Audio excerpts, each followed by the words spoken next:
Alright, I guess I'll make this one. I think I really caught feelings for the last guy I had been with, the new one, Mitchell. And I'm grossed out by it because many, many reasons. He wasn't the best guy. He was the best guy I'd met in ages, maybe years. He was on my wavelength. We matched each other's freak. It was great. But I'm starting the stage that I usually start, where I start repressing memories. Because the sooner I can allow myself to forget about the person, the better my life goes. Now, I don't know, everyone has a cycle for how they get over lovers. For me, I know that it's like, okay, I'll probably take out my braids and wear my natural afro for a bit. I'll probably go on a few dates here and there and like see how niggas feel towards me. I'll probably throw myself into like a few luxury fine dining dates and see how that makes me happy. I'll try to read as many manga and manhwa as I can, and I'll try to get back into cooking. And even the other day, I did well. I met up with my ex Liam. We hung out for like a day or two. I did some artwork and some drawing, and I'll try my best to be happy because I just have to focus on making myself happy.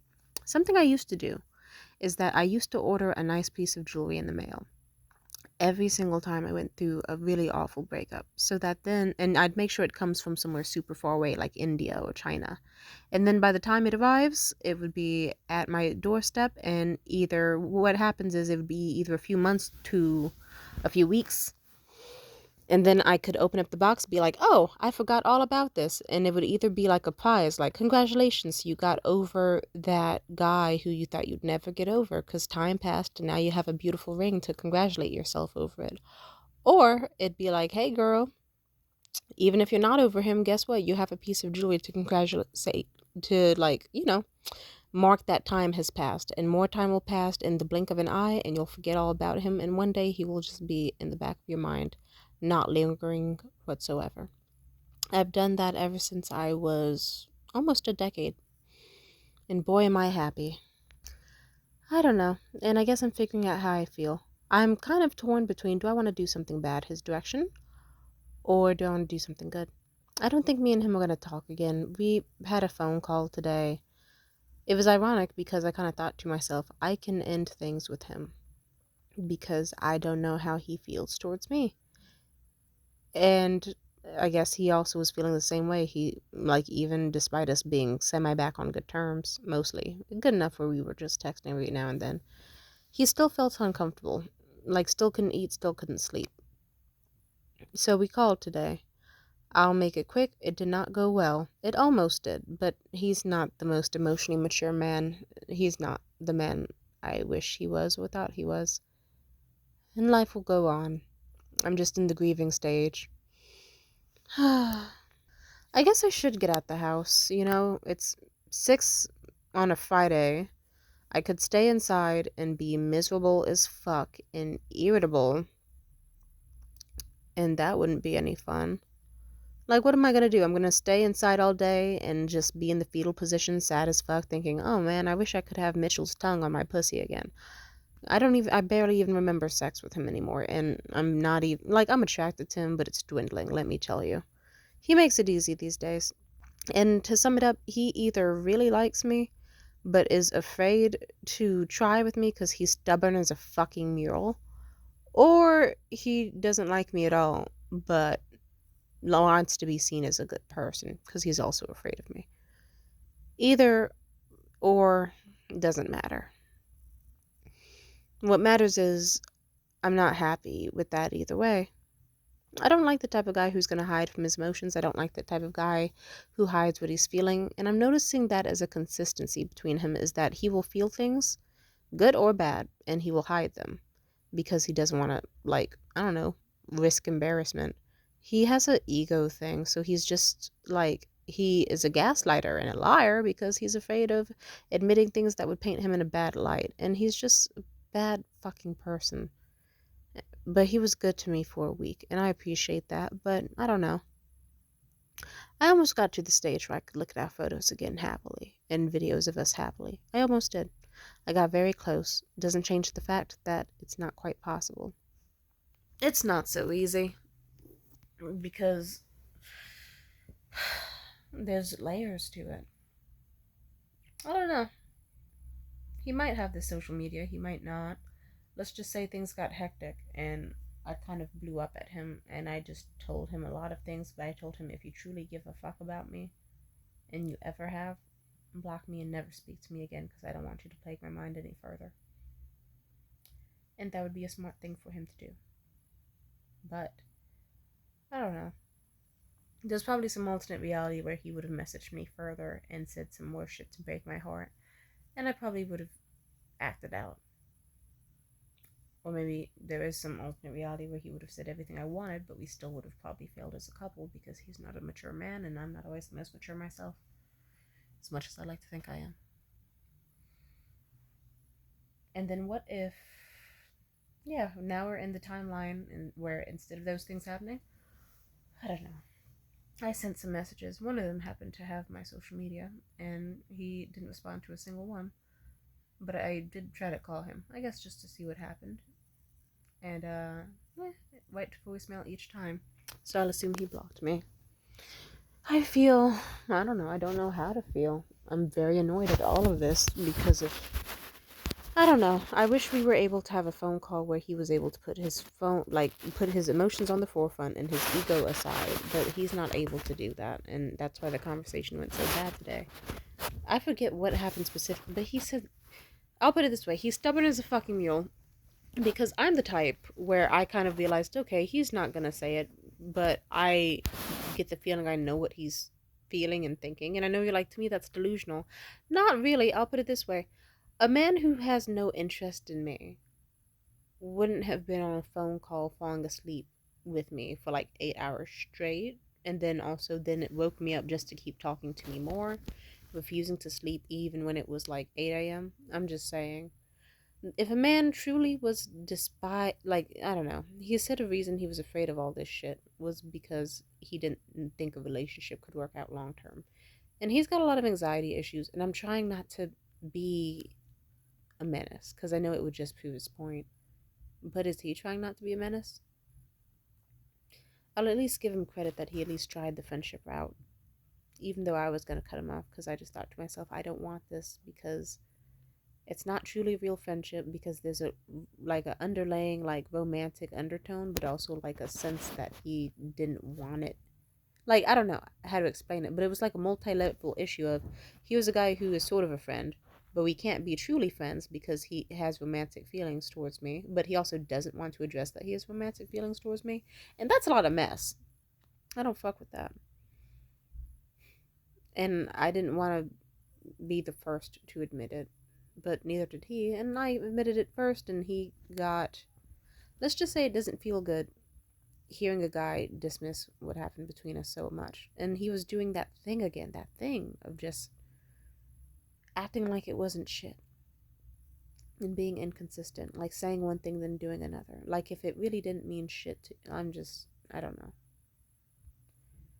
I'm tired and I'm sad because I didn't want it to be this way. I wanted to just be like, it's a beautiful Friday, and I, like, hell, if you were to ask me, hey Tamia, how were you feeling like 12 hours before this? I was still feeling emotionally conflicted about Mitchell, yeah, but you know, I was at least feeling confident, like I can just be the one to leave peacefully. Because I want this to end peacefully, or at least semi peacefully, and I don't want to do what I usually do, and I don't want to throw a tantrum or do some fucked up shit that I can't take back. But I don't know. And then again, it's not like these men ever hesitate to do some fucked up shit that they can't take back with me. Nah. Funny enough, you know that the music producer guy I had feelings for a while back? Him? Yeah. I remember with that music producer guy, he did a similar thing where it's like something was there. You could tell. He was messaging me like first thing in the morning with multiple G's. He was doing this, he was doing that. He was really fucking sweet and nice and friendly and charming and flirty, and he would send me dick videos anytime I wanted. And when I remember I was even at some point really fucking depressed and stressed, and he sent me a video of him doing the helicopter because he knew it would make me laugh and smile, and that was sweet. That was a nice gesture.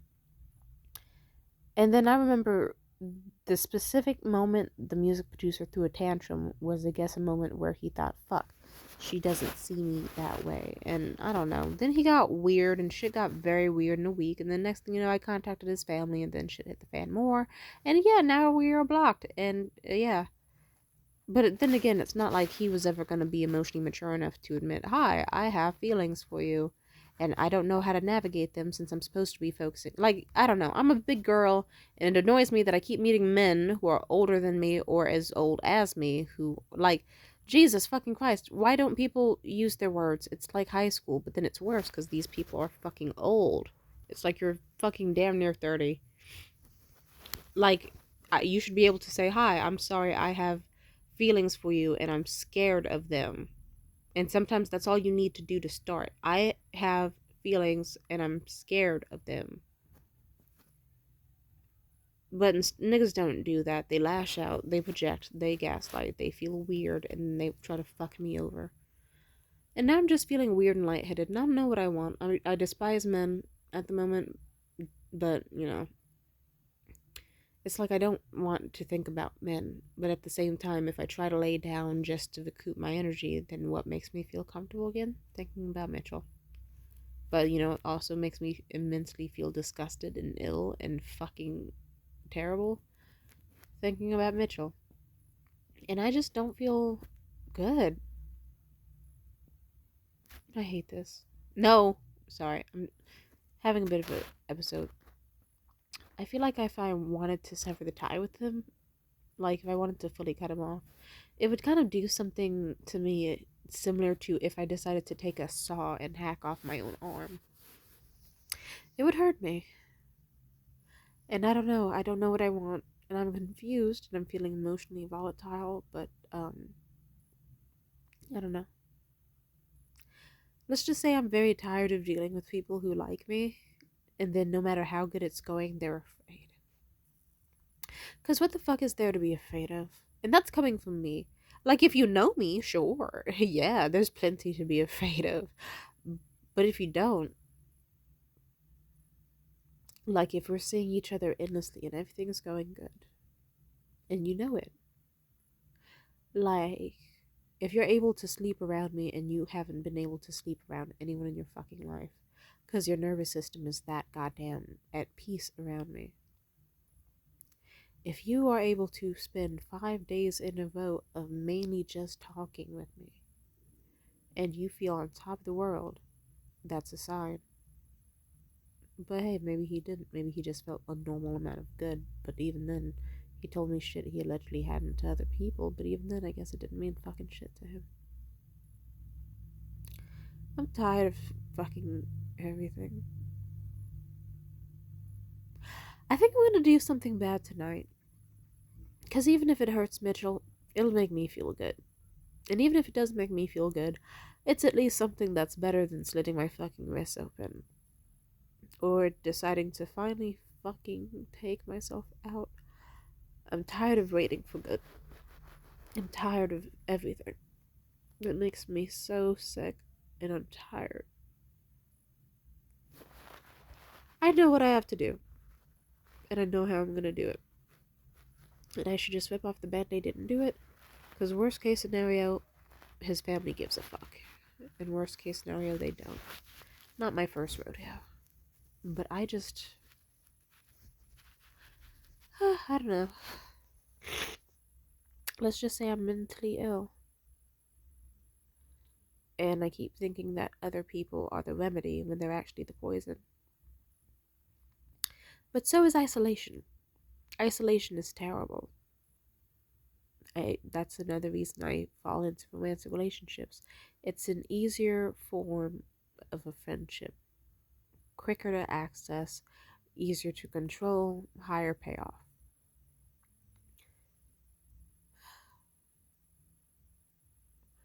I want to let myself waste in this bed and just die. I'm gonna say it. I don't want to make it to February. And if I am gonna make it to February, I'm gonna have to make someone else not want to. Because that's how I am. They say intelligence is actually a curse because once you're smarter like other people, you're just very disappointed to learn that common sense ain't that common. You'll meet people where it'll be like, I have feelings for a girl, and instead of just telling me, they'll be like, I'm gonna get really, really angry at Tamia and project. I'm gonna act like she's the one who's been messaging me the whole time. The whole time I was the one who started it. I'm gonna start getting possessive, but then if she notices I'm possessive, I'm gonna tell her she's crazy. And then if she dares to go to anyone else, I'm gonna throw a tantrum. But then I'm going to throw myself in others too. And she can't get mad at me because we aren't together. Even though we aren't together solely because I never told her how I feel about her. Do you know how many times I've lived out this narrative? It feels like I died in a past life and that, like, I must have done some sort of fucked up shit. Because it's like, here you go, Tamia. In this world, you are extremely well loved. Mostly.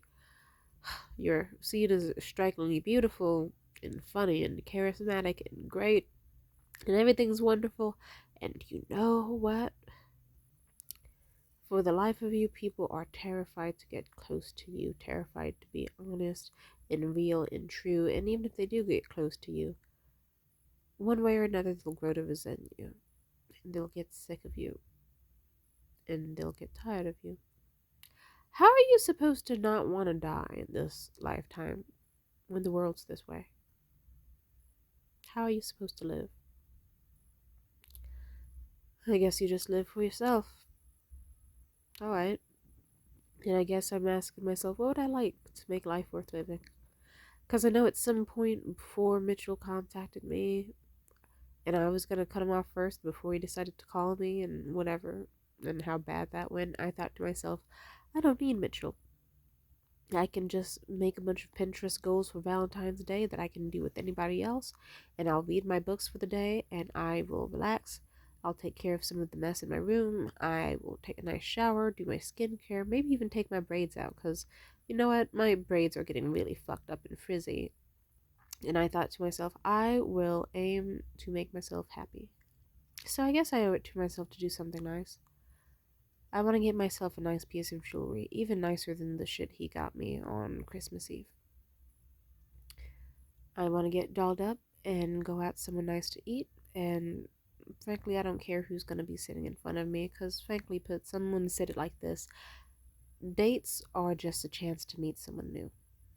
I could just get dolled up and talk to someone new. Not inherently about the situation with Mitchell or any of my drama, but just even if they were just talking at me. I would appreciate it because it's like a live action experience that takes me out of my fucked up situation and lets the other person feel special because I'm great at making people feel special. And they get to vent to me and feel wonderful and magical and awesome. And I get to have a nice meal and look pretty and take selfies in the bathroom and hear someone else's life story and lore. And it all works out. And yeah, they get the facade of caring. Do I? That's a good question. Well, I'll be focusing more on how if I'm happy, and we can see about that. And I don't know, life has a way, and I will figure it all out. Amazingly so, I will figure it all out.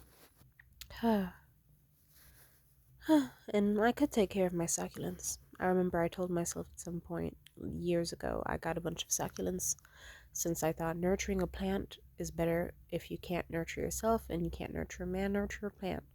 And then every single day I would make sure I walked to my living room and walked to my kitchen and check on how my propagations were going, water them, kiss them, call them names, good names of course, and I'd be happy. And I'd be so wrapped up in checking on the growth and joy and beauty of my succulents that I'd forget I ever was interested in a man. I also have movies to watch.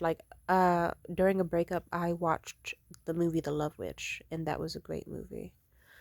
It was a very cathartic, painful, sad little movie, and it was beautifully stunning. It had everything I could enjoy in a movie. I also was told on someone here to watch Gone with the Wind because apparently I'm like the main character, Scarlett O'Hara, and that seems good to me. I found another movie with Gene Kelly and Judy Garland, and that one looks amazing. And yeah, there's a lot of potential. And then especially, let's see, there's another movie I really wanted to see. Yeah, but I don't know. It's good that I'm doing this. Like, for example, before I got in touch with Mitchell, when I was just losing my mind, I kind of just watched this movie with Jane Mansfield. And the movie was called Girl Can't Help It. And I thought to myself, what amazing. It was a great movie. I had so much fun. I ordered myself KFC, extra crispy. Well, not extra crispy, but it was as if, like, the workers must have loved me. It was so good. And then I just enjoyed the music and drew myself in the candlelight. And yeah, also, I made art for the first time yesterday, ironically, because I was overthinking about like how I felt about my ex who stole my life, Liam, and how I felt about Mitchell and Valentine's Day. And I just kind of thought to myself, why do I keep thinking about men and how they feel? Because they don't care about how I feel. If Liam cared about how I felt, no offense, or like more, like in a more better way than he currently does, then I'm just saying we would probably be a thing, wouldn't we? More of a thing, not just what we are. And, well, I don't have to say it about Mitchell. You already know what I could say about that disgusting motherfucker. Simply put, I told myself I wanted a nice life, and I'm no longer going to hesitate with it. I'm not going to hesitate to ask for what I want, even if other people fuck off, since frankly, I don't even like that much men that much anyway, and people are disappointing me by the second, and if life's going to keep going on with people uncaring, can I at least get some shit from them in the process? So yeah, but I'm figuring out what to do to make myself happy. So I'll probably try to spend tonight, if not doing a little bit of mischievous deeds, then reading some manga and manhwa and just keeping on good terms with me. I almost wish that me and Mitchell could be on good terms, but frankly, I don't think there's a reality where that could happen. Maybe I will hurt him tonight. Maybe I won't. Who cares? Because he didn't think twice for anything he did hurt me. So I should focus on what makes me happy. And for now, manga and a KFC order sounds great. Peace out.